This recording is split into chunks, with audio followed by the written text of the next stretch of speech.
Kia ora and welcome to another episode of The Leadership Lounge. I'm Katie, I'm your host, and it's great to have you back for another episode.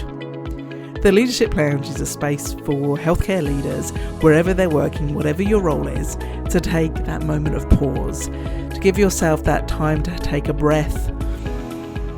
To be quite honest, I just love taking that deep breath every week.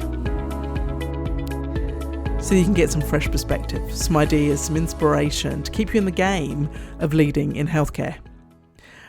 As I said, I'm Katie, and I've worked in healthcare for over 30 years, and I get to work with healthcare leaders and their teams to help them go from chaotic and reactive to feeling optimistic and proactive, to building on their courage so that they can feel energized and confident in the work that you are doing every day. Now, last week we talked a lot about the 7 habits of highly effective people, and I was really reflecting it against, yes, being a leader in healthcare, but to be quite honest, it was also a lot about me. It's all about me and the fact that I'm moving to the other side of the world. I'm moving back to the UK, and all of that involves and what that takes, and the sort of the chaos that I'm in. So this idea of habits and structure and certainty is really resonating. So I got really interested in this idea of habits, and I scrolled back through, and several years ago, I wrote a series of emails about habits for the weekly email. So I write a weekly email, and why would you not want that? Because it is scattering of joy into your inbox every week. You can sign up for that at katiequinney.com/subscribe. And so I had a look at what I wrote back then and thought, okay, let's pull that together and pull out the things that I was talking about. And the question that sort of came to mind at the time, as I was relating it to the stories that I hear from the people that I work with, this idea of the overwhelm of the work and the intensity of the work, the demands and the frustrations, all of that sort of stuff, and how people want to feel, is where's this connection of how do habits help us in this? So all I could do at this point was related to the chaos, the frustration and the overwhelm that I'm feeling around moving back to the UK, and all of the factors that I've got to kind of pull together in order for that to just come apart, not at least all the emotional stuff, to be honest. And I got stuck in this idea of what's the difference between routines and habits, and what's helping me the most. And so that was an interesting starting point for me. So I kind of did a bit of thinking, and it's, from what I can work out, a routine is a sequence of actions that is regularly followed. It is structured and it's intentional and may require effort or planning. And if I think about my recovery from concussion, I got into a very clear routine that was supporting that recovery. Now, habit, by contrast, is automatic.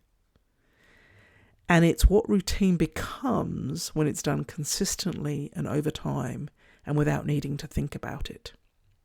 So this is really important when we then pull in the other factors when we think about habits, because our habits are very much linked to our identity and this idea of the type of person that you want to be.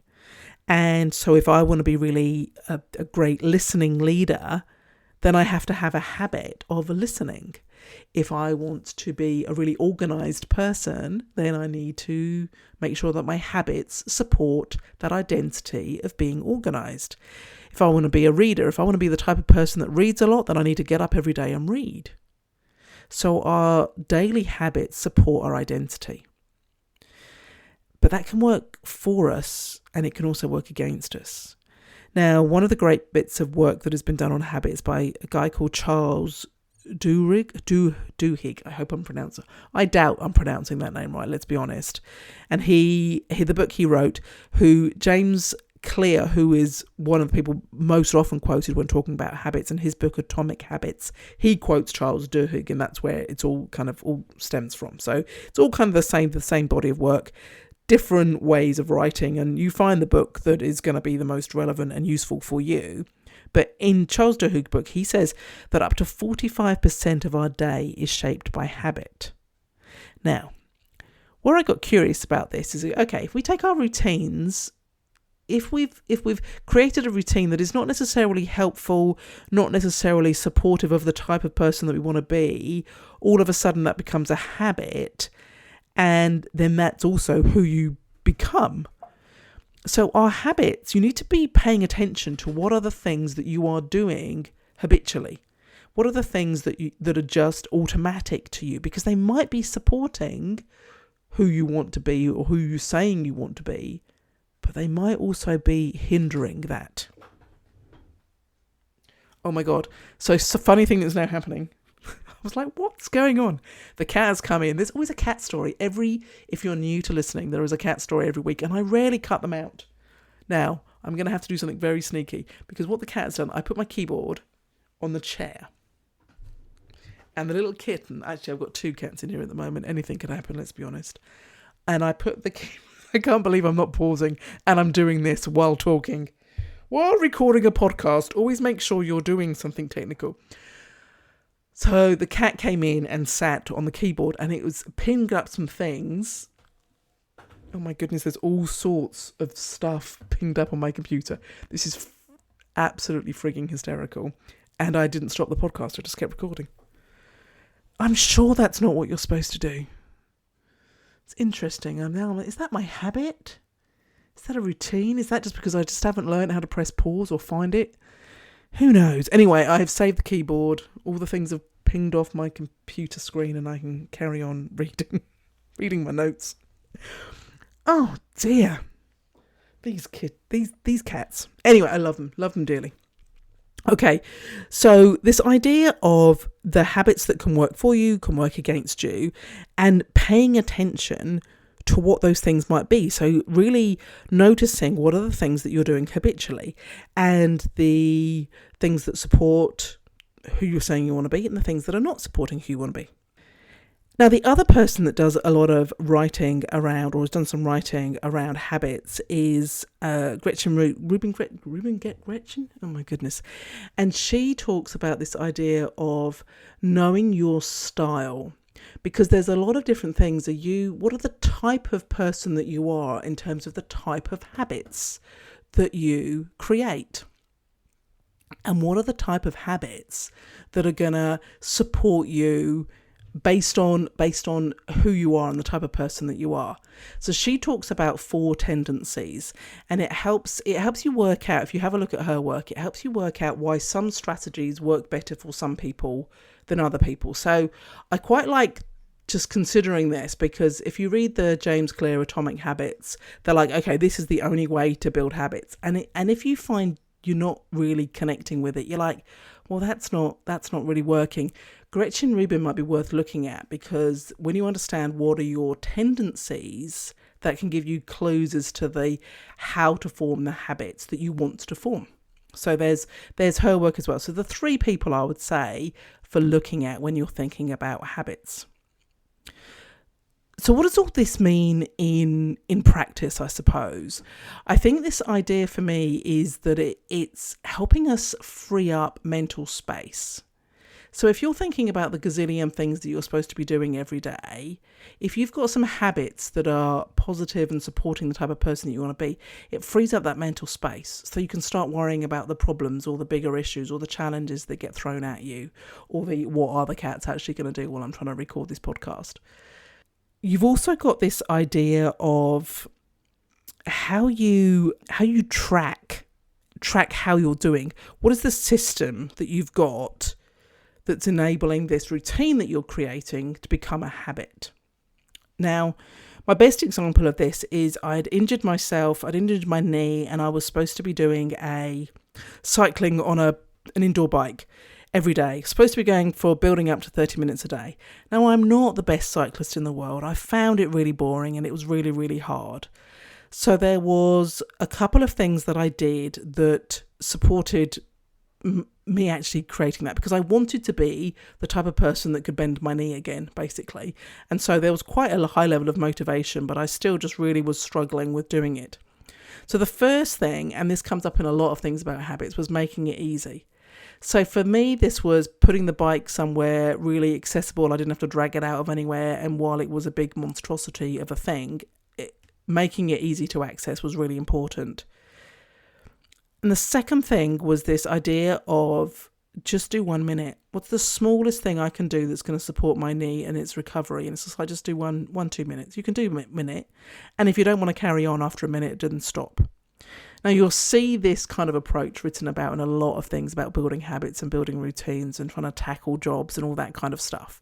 So it's a really good thing. Just do it for 3 minutes, and you'll often then find out that you'll do it for longer. And I used to get on and I would watch a TED talk. So I kind of had to match it with something that I did enjoy doing. This is another tactic, something I don't really enjoy doing and something that I did enjoy doing. And I started watching longer and longer TED Talks. And that's how I built up my time cycling on the bike, to be quite honest.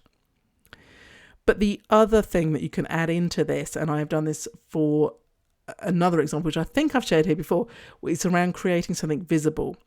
And this is another thing that's come from James Clear's book. So the example I have in this time is I got into a bad habit of leaving all my tabs open on the computer and not shutting the computer down at night, and it would be chaos in the morning, and then my computer was getting quite upset about it. And so my challenge was to every evening to close down all the tabs and to shut the computer off. And if I did that, I put myself I had a little star chart. It wasn't actually a star chart. I think I just coloured in a circle, and I had a 30-day challenge.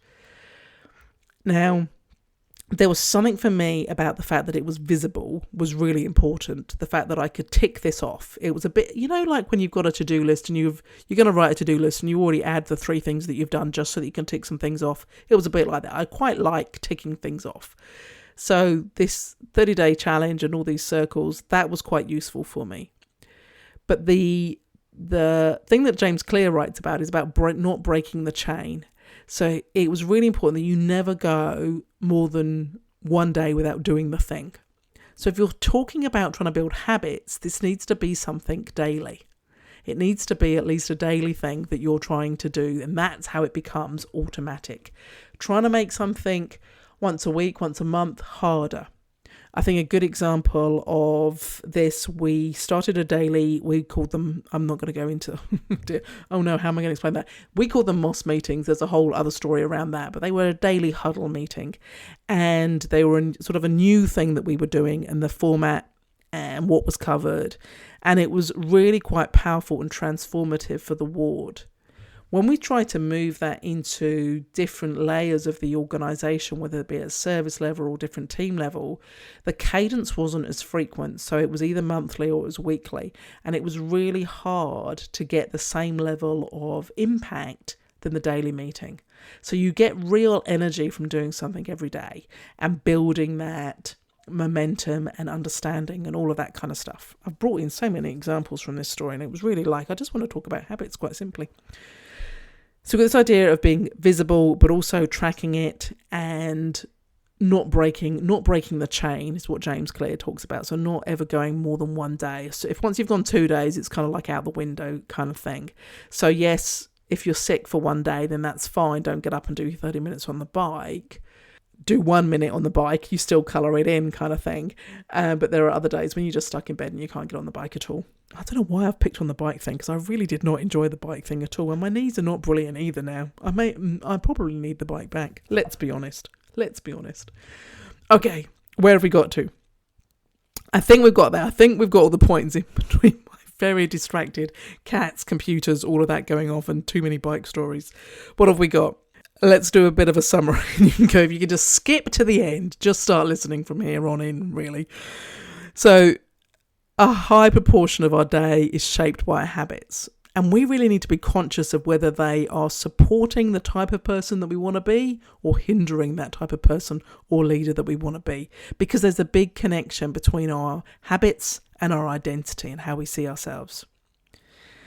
Depending on how we form habits, different tactics are going to work. So it is really important that you know yourself around what's going to work for you and what's not going to work for you. But the benefit of forming habits is that it's going to free up mental space for you. So you've got more time to manage some of those bigger complex problems, because so much of your day now is automatic and it's all benefit for you. Maybe drinking a glass of water when you first get up in the morning, something like that. I'm randomly trying to change the bike story. Have some systems in place. So it needs to be visible. You need to be able to make it easy. What's the 2-minute version of these things so that you can build this up? There's so much in habits around these small steps, small and steady, they become automatic and ingrained, and that then shapes who you are. Right. I think that was the summary. It took an awful long time and I just summed it up in like 4 minutes. There'll be a new blog post where I'll pull some of these pieces in slightly more coherently rather than my rambling podcast that I share with you so willingly every week. Also be in the latest or the next edition of the No Jedi email. To be quite honest, I'm losing track of what day it is, because while my habits are keeping me grounded in a certain extent, I am also kind of not really understanding what day it is, because I think we're now down to 20 something days till I fly, and that's all beginning to feel quite intense, to be honest. All right, our closing questions that are related to habits. When we think about habits, what we're really asking ourselves is, who do we want to be? So who do you want to be as a leader in healthcare? What's the identity that you want to have? What's your leadership identity? And when you think about that identity and who you want to be, what habits create that person? What habits does that person have? And then, what is the easy version of those habits? What's the starting point? What's the 1-minute version of those habits? What's the easiest 1-minute thing that you can do that is a habit, that is a supportive habit towards that identity, that leadership, that leader that you want to be? There are prompting questions as we wrap up this week. So thanks again for listening to another episode of the Leadership Lounge with the cat interruptions, the random far too many bike stories. Thanks for being here. Please do like, follow, make a comment. You can now share. Let's spread the word around these various different tools and tactics and perspectives that can help us all change the way that it feels to work in healthcare, so that you can be the courageous, proactive and energized leader that I know you all want to be. You all take care. You're all doing way better than you think you are. And I'll be back next week for another episode of the Leadership Lounge.